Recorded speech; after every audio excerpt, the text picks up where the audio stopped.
దేవుని చిత్తం గురించి ఆలోచించేటప్పుడు మనం ఖచ్చితంగా మాట్లాడుకోవాల్సిన అంశం ఒకటుంది.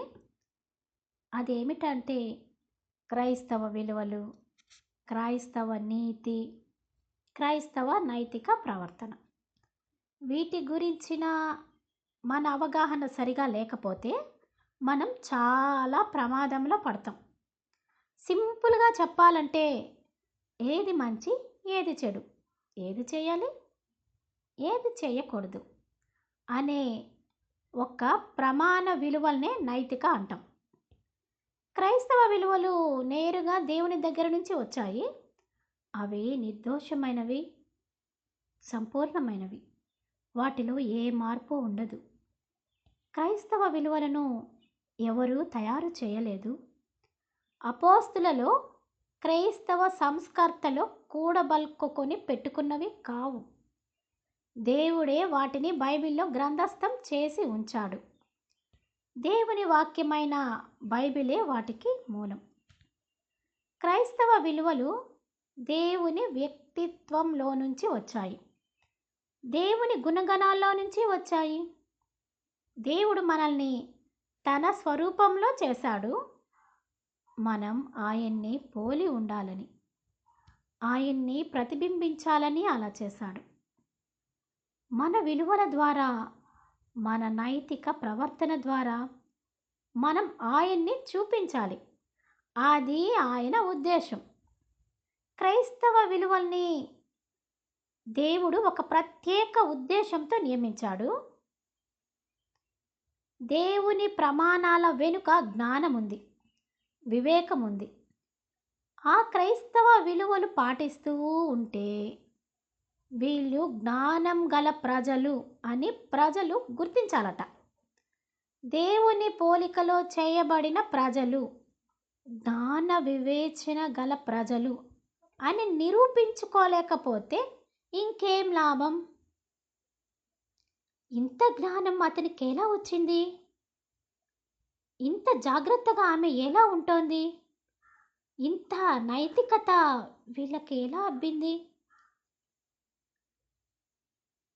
ఎవరు చెప్పారు వీళ్ళకి ఇలా ఉండాలని అని ఎవరైనా మన గురించి అనుకుంటున్నారా?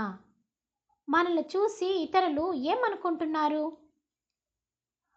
క్రైస్తవ విలువల్ని దేవుడు ఎందుకు ఇచ్చాడంటే మన జీవితాన్ని బాగు చేయాలని. రోమీయులకు రాసిన పత్రికలో ఎంత స్పష్టంగా ఉందో చూడండి. మీరు ఈ లోక మర్యాదను అనుసరింపక ఉత్తమమును, అనుకూలమును, సంపూర్ణమును అయ్యున్న దేవుని చిత్తమేదో పరీక్షించి తెలుసుకొనున్నట్లు మీ మనస్సు మారి నూతన మగుట వలన రూపాంతరము పొందుడి. ఈ వచనం 3 విషయాలను చెబుతుంది. 1, ఈ లోక మర్యాదను అనుసరించొద్దు. 2, దేవుని చిత్తాన్ని పరీక్షించి తెలుసుకో.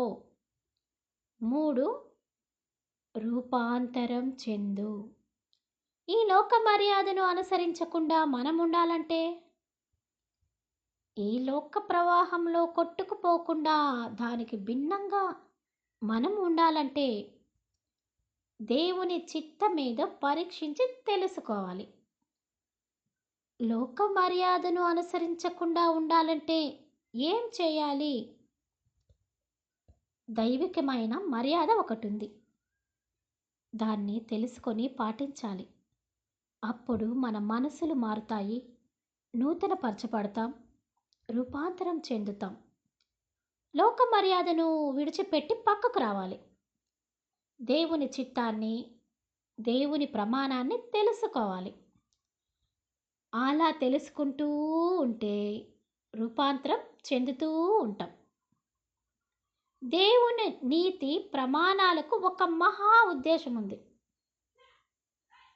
మనం రూపాంతరం చెందాలి, ఆయన కుమారుడి పోలికలోకి మారాలి. యేసుక్రీస్తు సారూప్యంలోకి రూపాంతరం చెందాలి. నేనెందుకు క్రైస్తవ విలువలు అనుసరించాలి? క్రీస్తు పోలికలలోనికి మారడానికి ఏది మంచి, ఏది చెడు అనేది మనకు తోచినట్లుగా మనం మాట్లాడడం, బైబిల్ ప్రమాణాన్ని చదువుకుంటూ సంపూర్ణమైన ఆయన చిత్తాన్ని పరీక్షించి తెలుసుకుంటూ, వివేచిస్తూ నేర్చుకుంటూ, అప్పుడు ఒక స్పష్టమైన ఒప్పుదలతో మాట్లాడతాం. గుర్తుంచుకోండి, మనమేంటో మన విలువలు చెబుతాయి.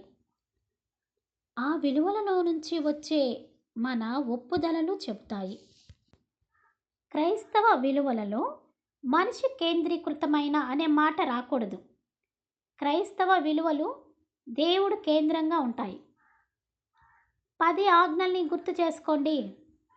దేవునికి సంబంధించిన ఆజ్ఞలు, పొరుగువానికి సంబంధించిన ఆజ్ఞలు.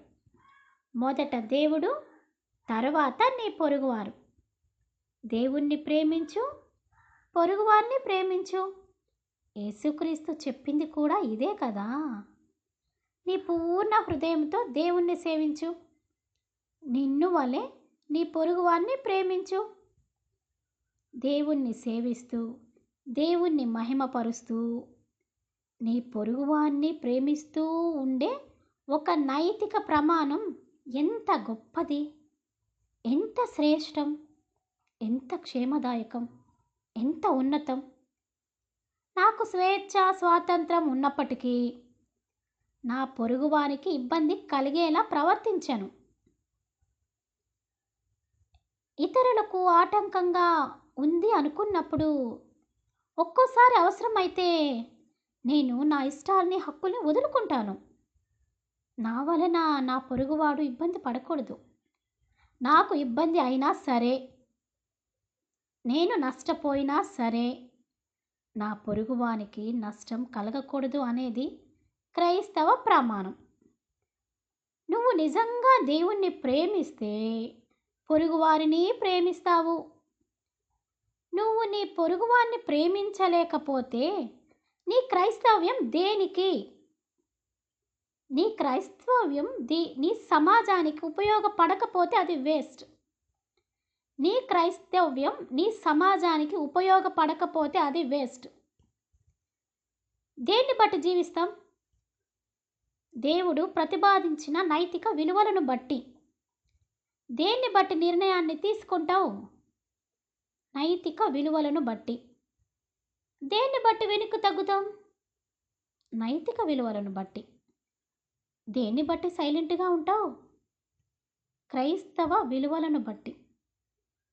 నీ డబ్బు ఎలా ఖర్చు పెట్టాలి, నీ టైం ఎలా వినియోగించుకోవాలి, నువ్వు ఎలా తినాలి, మన జీవితంలోని ప్రతి అడుగు, ప్రతి మలుపు క్రైస్తవ నైతిక విలువలను బట్టే సాగాలని దేవుడు కోరుతున్నాడు.